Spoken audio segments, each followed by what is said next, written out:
and welcome back. If you're new, hello, welcome, feel free to subscribe. Today we're going to talk about being able to pull that off.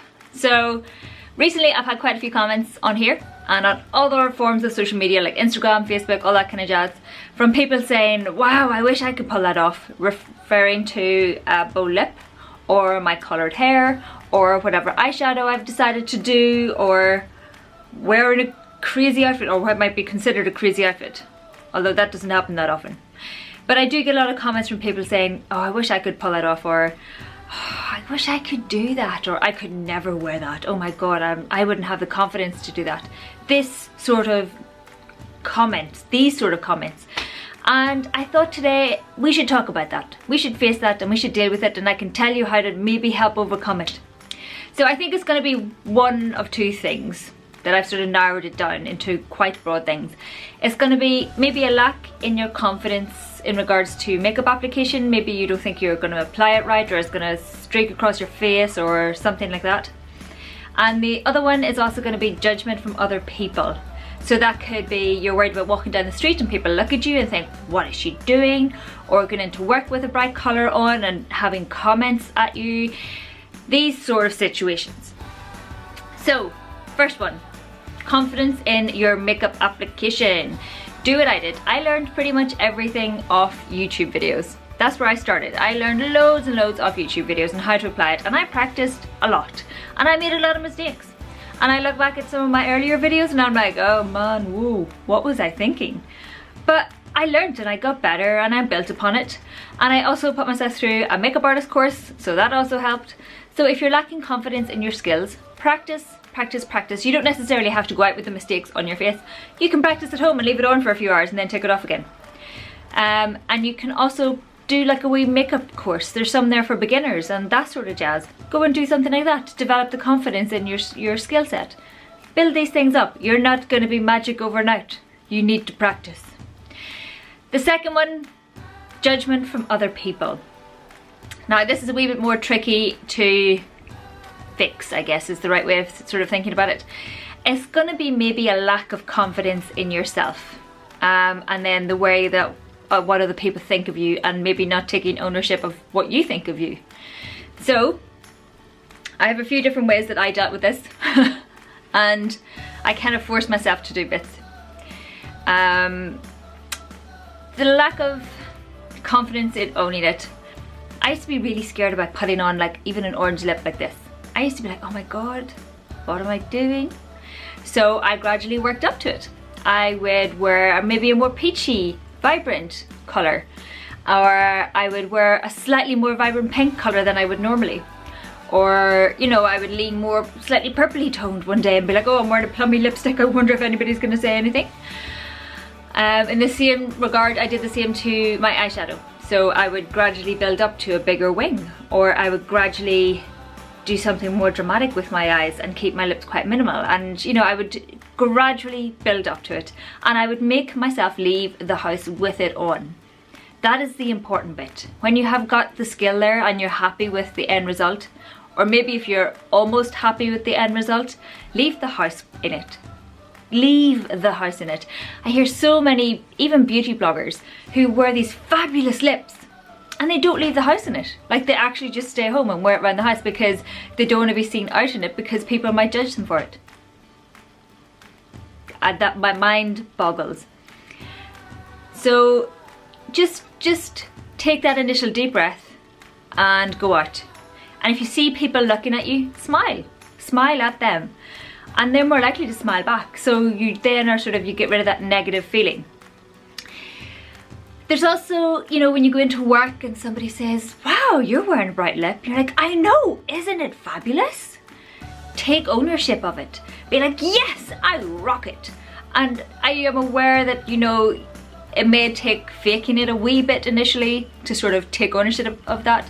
But even just have a wee chuckle and going, God, yeah, I decided to try something a bit different. Isn't it wonderful? You know, you can just build up to these things. You don't have to be full blown from the very start. Just wear something slightly out of your comfort zone, and then, you know, a wee bit more and a wee bit more until you get to wearing that really deep purple lip or that grey lip that you really want to wear. And you've got it. And the more colour you gradually add, the more confidence you get in maybe deciding to dye your hair silver and blue and purple. You just gradually can build up to these things. You don't have to be full on from the start, like I said.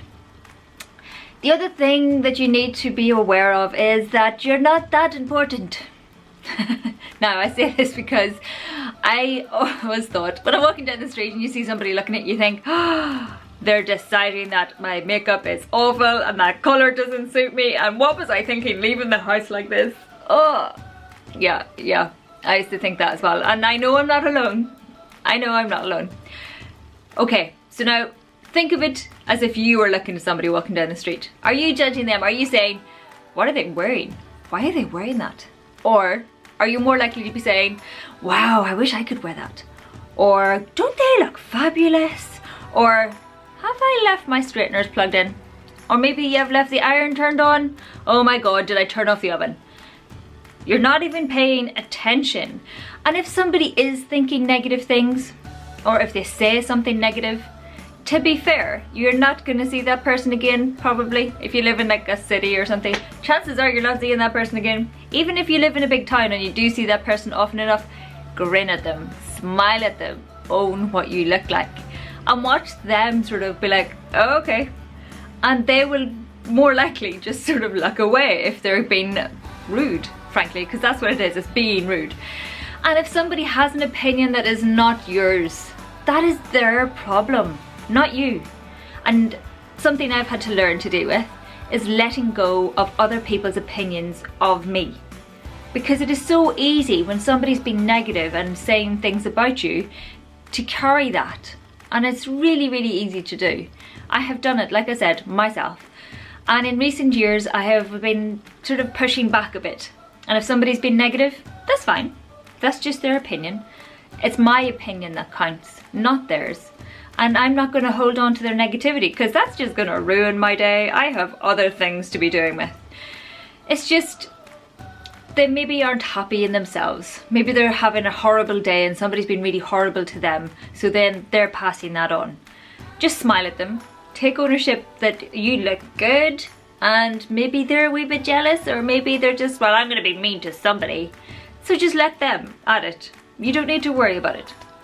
So those are just some of the bits or ways that I deal with it and how I've gradually built up to wearing all sorts of every kind of anything. Basically anything that will tickle my fancy, I just get on with it.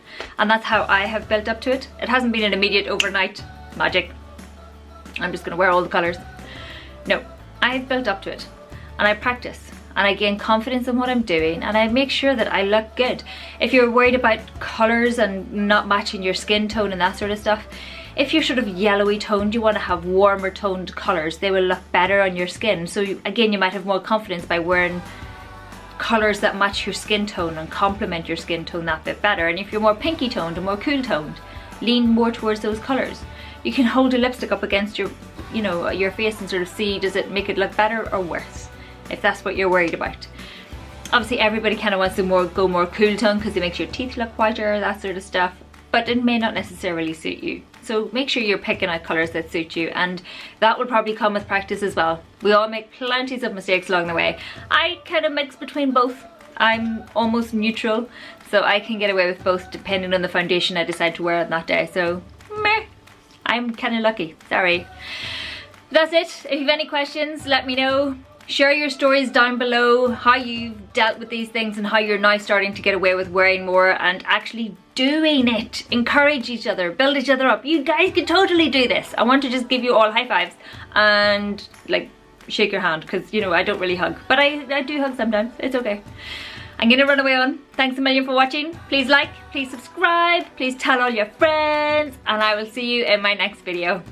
Bye! Recent lip additions. These are ones that I've added to my collection of late. Some of them are new-ish releases, possibly. Maybe not quite so new anymore. But I wanted to talk